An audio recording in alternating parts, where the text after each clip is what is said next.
Racikan Berita 1.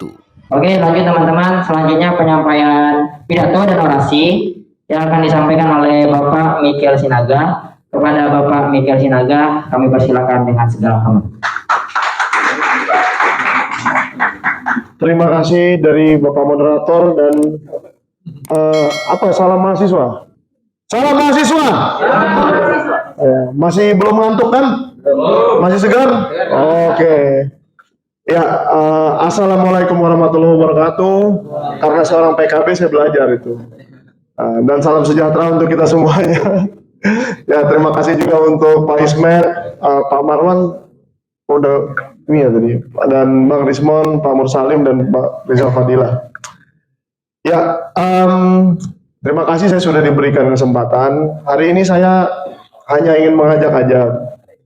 Kalau sering melihat pemberitaan mengenai ijazah Pak Joko Widodo, mungkin saya ini orangnya aneh ya. Kenapa saya bisa ada di situ?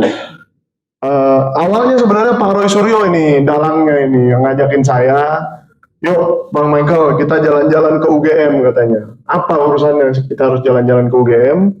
Ternyata pada tanggal 15 April itu pintu UGM yang ada banyak banget itu ada 8 apa berapa, ditutup semua tinggal 1. Karena takut kalau ketemu Roy Suryo, Rismon Sianipar dan Dr. Tifa. Nggak tahu takutnya kenapa, tapi tinggal Ova Emilia saja yang menjawab kalau itu.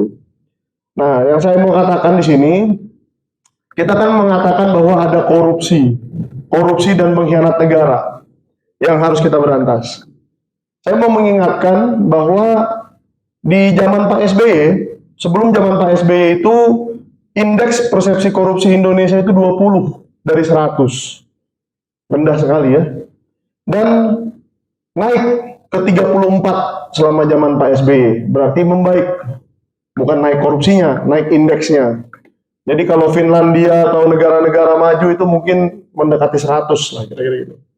Selama 10 tahun Jokowi dari 34 bertahan di 34. Berarti kan dia tidak membuat apa-apa mengenai korupsi ini. Bahkan dia biarkan siapapun yang mau korupsi mungkin dikasih-kasih aja sehingga segitu-segitu aja indeks persepsi korupsinya. Nah, yang saya mau ajak, dulu saya mengingat di tahun 98 tuh saya masih SD sebenarnya. Tapi saya sering diajak oleh orang tua saya melihat sendiri demo itu seperti apa. Dan bahkan dulu tidak hanya demo 98 itu salah satu, ini boleh dikoreksi ya Bang Rismon ya. Bang Rismon kan salah satu pelaku demonya juga. Itu tidak hanya di tahun 98 itu, tapi berjilid-jilid itu demonya itu. Jadi dari tahun 92 ada demo, 96 ada demo, 98 ada demo. Nah sekarang ini saya lihat, dari tahun 2019 Bambang Tri itu kan mencari, oh ada kejanggalan ini mengenai ijazah. Dan mungkin menunggu saatnya yang tepat, yaitu 2025. Di mana ijazah ini harus kita buka, di mana Bang Rismon Sianipar dengan tidak sengaja bersama istri tercinta datang ke UGM dan tidak sengaja melihat skripsi itu.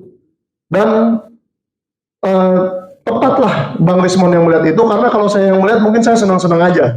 Oh bagus nih Jokowi lulusan UGM. Tapi karena Bang Rismon yang lihat, dia tahu itu Times New Roman yang belum diciptakan di hari itu, di tahun 85. Nah, saya sekarang mengajak kawan-kawan di sini, mahasiswa kan udah tahu ceritanya. Kalian percaya apa enggak sih ijazahnya Jokowi itu asli? Oh enggak ya. Saya kan nanya. Saya kadang-kadang bingung juga. Saya ini jadi wartawan, suka nanyain Bang Rismon, suka nanyain Pak Roy, terus dipanggil sama polisi jadi terlapor. Kenapa saya terlapor? Karena Anda nanya-nanya sih katanya. Loh, jadi nanya itu sudah nggak boleh ya di negara demokrasi ini. Kan itu sangat ngeri ya. Dan YouTuber di sini juga ini termasuk orang-orang pemberani loh menurut saya. Pemberani karena setiap hari mengcover hal-hal ini. Nah, teman-teman saya justru yang seumuran saya testimoninya begini, Mike, lu nggak ada kerjaan lain apa katanya? Ngapain sih ngurusin ijazah orang yang sudah nggak menjabat?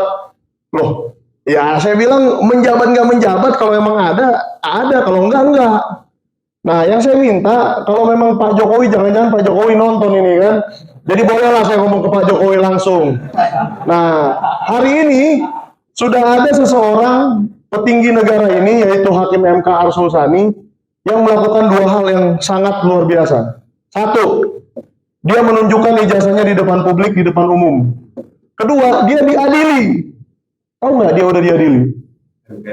Arsul Sani sudah diadili oleh MK-MK dan terbukti bahwa ijazahnya asli. Nah, kalau Pak Jokowi ingin belajar dari Hakim MK ini, yang satu ini yang luar biasa, yang terhormat, ya enggak? Ya meskipun dulu ada putusan MK 90 ya, tapi banyaklah putusan MK lain yang menurut saya bagus, seperti 0% presidential threshold, seperti pejabat Polri dilarang menjabat di sipil. Nah, hal-hal itu menurut saya bagus. Nah, Pak Jokowi tolong tiru aja lah Pak Arsul Sani. Karena saya juga udah bosan, Bang Rismon juga saya rasa udah bosan, kita semua sudah bosan bicarain ijazah Pak Jokowi melulu. Kita mau membicarakan hal-hal yang betul-betul esensial untuk Indonesia. Misalnya, kemana aja sih penghasilan dari sawit, tambang, apalagi, dan segala macam sumber daya alam yang selama ini dikeruk dari Indonesia. Mau ya kasih sedikit lah buat rakyat ya nggak? Minimal kayak kalau di luar negeri itu ada unemployment benefit ya nggak?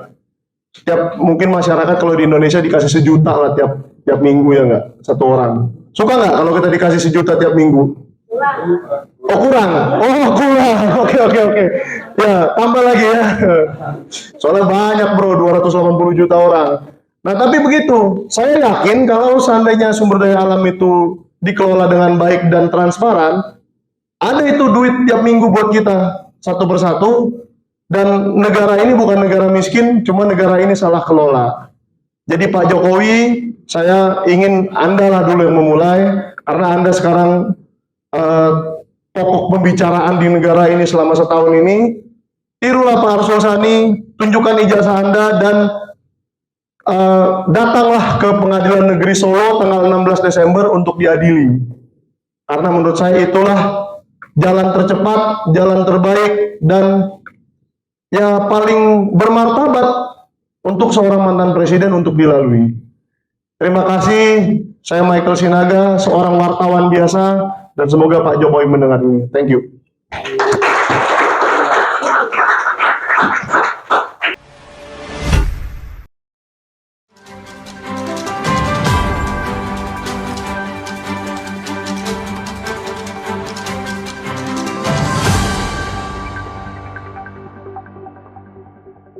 Racikan Berita 1.